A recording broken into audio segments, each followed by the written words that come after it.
ರಾಮ ಮಂದಿರವೇ ಒಂಥರ ರೋಮಾಂಚನ ಅಂತಂದ್ರೆ ಆ ಬಾಲರಾಮನ ಮೂರ್ತಿ ಅದು ಇನ್ನಕ್ಕೂ ರೋಮಾಂಚನ. ಬಾಲರಾಮನ ಮೂರ್ತಿ ಹಲವು ಭಕ್ತರನ್ನ ರೋಮಾಂಚನಗೊಳಿಸಿದೆ. ಆ ಫೋಟೋಗಳನ್ನು ನೋಡ್ತಾ ಇದ್ದಂತೆ ಭಕ್ತರೆಲ್ಲ ರೋಮಾಂಚನಗೊಂಡಿದ್ದಾರೆ. ರಾಮನ ಮೂರ್ತಿಯ 3 ಫೋಟೋಗಳು ರಿಲೀಸ್ ಆಗಿದೆ.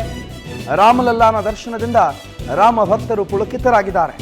ಗರ್ಭಗುಡಿಗೆ ತೆರಳುವ ಮುನ್ನ ತೆಗೆಯಲಾಗಿರುವಂತಹ ಫೋಟೋ ಹಲವು ವೈಶಿಷ್ಟ್ಯತೆಗಳಿಂದ ಕೂಡಿದೆ. ಪಾದದಿಂದ ಶಿಖೆಯವರೆಗೆ 51 ಇಂಚಿನ ವಿಗ್ರಹ ಇದು.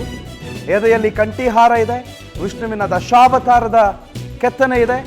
ಪ್ರಭಾವಳಿಯ ಕೆಳಗೆ ಎಡಭಾಗಕ್ಕೆ ಗರುಡ, ಬಲಗೈಯಲ್ಲಿ ಬಾಣ, ಎಡಗೈಯಲ್ಲಿ ಬಿಲ್ಲು, ಬ್ರಹ್ಮ ಕಮಲದ ಮೇಲೆ ನಿಂತ ರಾಮ, ಮಂದಸ್ಮಿತ ವದನ, ಇವೆಲ್ಲವೂ ಕೂಡ ರಾಮನ ಮೂರ್ತಿಯ ವರ್ಣನೆ. ನೀವು ಗಮನಿಸ್ತಾ ಇದ್ದೀರಿ. ರಾಮನ ಮೂರ್ತಿಯ ಸುತ್ತಮುತ್ತ ಅಂದರೆ ಪ್ರಭಾವಳಿ ಅಂತ ನಾವೇನು ಕರಿತೀವಿ, ಮೂರ್ತಿಯನ್ನು ಹೊರತುಪಡಿಸಿ ಸುತ್ತ ಇರುವಂಥ ಪ್ರಭಾವಳಿ, ಆ ಪ್ರಭಾವಳಿಯಲ್ಲಿ ಹಲವು ಡೀಟೇಲಿಂಗ್ಗಳನ್ನು ಕೊಡಲಾಗಿದೆ. ಪ್ರಮುಖವಾಗಿ ರಾಮನನ್ನು ನಿಲ್ಲಿಸಿರೋದು ಕಮಲದ ಹೂವಿನ ಮೇಲೆ. ಅದಲ್ಲದೆ ಕೊರಳಿನಲ್ಲಿ ಕಂಠೀಯಾಭರಣ ಇದೆ, ಸ್ವಸ್ತಿಕ್ ಮುದ್ರೆ ಇದೆ, ಓಂಕಾರ ಮುದ್ರೆ ಇದೆ, ಶಂಖ ಚಕ್ರ ಇವೆಲ್ಲವನ್ನ ಈ ಪ್ರಭಾವಳಿಯಲ್ಲಿ ಇರಿಸಲಾಗಿದೆ.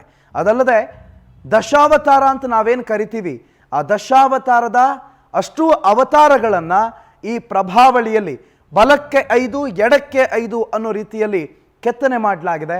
ಆ 10 ಅವತಾರಗಳನ್ನು ಸಿಂಬಾಲಿಕಲಿ ಪ್ರೆಸೆಂಟ್ ಮಾಡುವಂಥ ಪ್ರಯತ್ನ ಕೂಡ ಈ ರಾಮನ ಮೂರ್ತಿಯ ಕೆತ್ತನೆಯ ಜೊತೆಗೆ ಆಗಿದೆ. ಜ್ಞಾನ ಮುದ್ರೆ ರಾಮನಲ್ಲಿ ನೀವು ಗಮನಿಸಬಹುದು. ಓಂಕಾರ, ಕೊರಳಲ್ಲಿ ಕಂಠೀ ಆಭರಣ, ಅದಲ್ಲದೆ ಹಲವು ಆಭರಣ, ತಲೆಯಲ್ಲಿ ಕರ್ಣ ಪುಷ್ಪ, ಈ ರೀತಿ ಹಲವು ರೀತಿಯ ಡೀಟೇಲಿಂಗ್ಗಳನ್ನು ಹೊಂದಿರುವಂಥ ರಾಮಲಲ್ಲಾನ ಮೂರ್ತಿ. ಅದೆಲ್ಲದಕ್ಕಿಂತ ಹೆಚ್ಚಾಗಿ ಆ ಮುಖದಲ್ಲಿರುವಂಥ ಭಾವ, ಆ ಮಗುವಿನ ಮುಗ್ಧತೆ, ರಾಜಕುಮಾರನ ತೇಜಸ್ಸು, ಇವೆಲ್ಲವನ್ನ ಆ ಶಿಲ್ಪದ ಒಳಗೆ, ಆ ಮೂರ್ತಿಯ ಒಳಗೆ ತುಂಬೋದ್ರಲ್ಲಿ ನಮ್ಮ ಕರ್ನಾಟಕದ ಮೈಸೂರಿನ ಶಿಲ್ಪಿ ಅರುಣ್ ಯೋಗಿರಾಜ್ ಬಹಳ ಯಶಸ್ವಿಯಾಗಿದ್ದಾರೆ. ದೈವತ್ವವನ್ನೇ ಆ ಮೂರ್ತಿಗೆ ನೀಡಿರುವಂತಹ ವಿಶಿಷ್ಟವಾದಂತಹ ಕಲೆ ಸಿದ್ಧಿಸಿಕೊಂಡಿದ್ದಾರೆ.